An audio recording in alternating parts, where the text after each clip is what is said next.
Hi, I'm Megan. I'm making this video for books to read for Christians or basically anybody.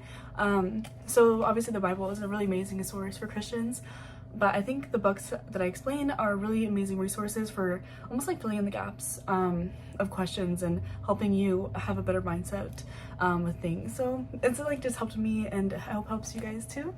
So the first book is called Boundaries, and if you don't know, like I think a lot of Christians know this book, but I feel like when you're a Christian, you have this almost like guilt that you have to please everybody and you have to do everything right. And this book allows you to have boundaries and allows you to be able to say no without feeling guilty and without feeling like you're disappointing people. I think I wrote a whole book on notes within this book. Like, I have so many notes. I love this book. I think it really opened my eyes to a lot of things, and I think having boundaries is a really good thing in a relationship, and loving people with boundaries is still allowed and it's okay. The second book is called Forgiving What You Can't Forget. I feel like this is another popular one.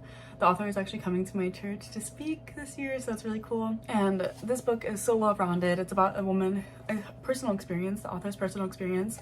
And honestly, sometimes I've had this too. This is the reason why I started my reading journey, is when you have to forgive somebody especially when you're a Christian, when Christians do bad things to other Christians or just do bad things in general, you know, you always wonder like why, you know, and just realizing that we're all human, and and Jesus and God like forgives all sins, but you know, you still have that in your mind, and like trying to forgive them can be hard. And this book really helped me forgive people that I needed to, and realize that I can love them and still forgive them. And forgiveness does not mean that like they are getting away with what they did to you. Freedom is letting you be free and letting you live life to the fullest, not having this guilt or this shame or this anger or sadness living with you and holding like over you almost like a cloud.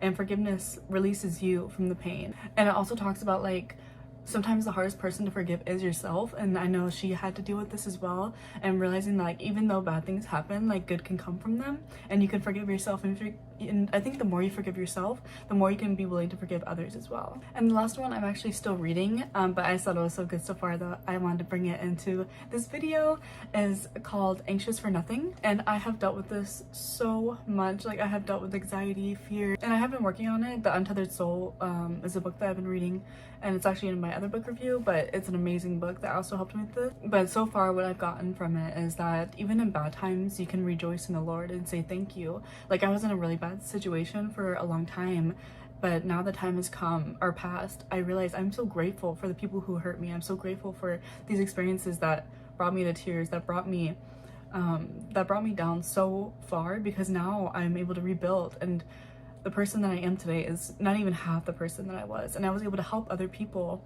my family, my friends, and their situations, and I would never be able to help somebody without going through it and fighting through and getting over that barrier, you know. And so I'm thankful for all my pain, my trauma, my experiences, and I'm able to look at them and say thank you for all of these, because I'm able to help people and help the people I love so much. And he has like a lot of examples that are so hard to read even, where you can just rejoice in the Lord and say thank you. And like every night when I go to bed, I literally in my head I'm like, thank you Lord, like you were like always being thankful. And another thing that he said that stuck out to me was that even though you're alone, like if you have no family, if you have no friends, if you are really alone all the time, you're never truly alone, because you will always have God, and God will always be with you.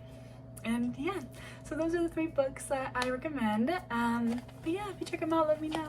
Thanks.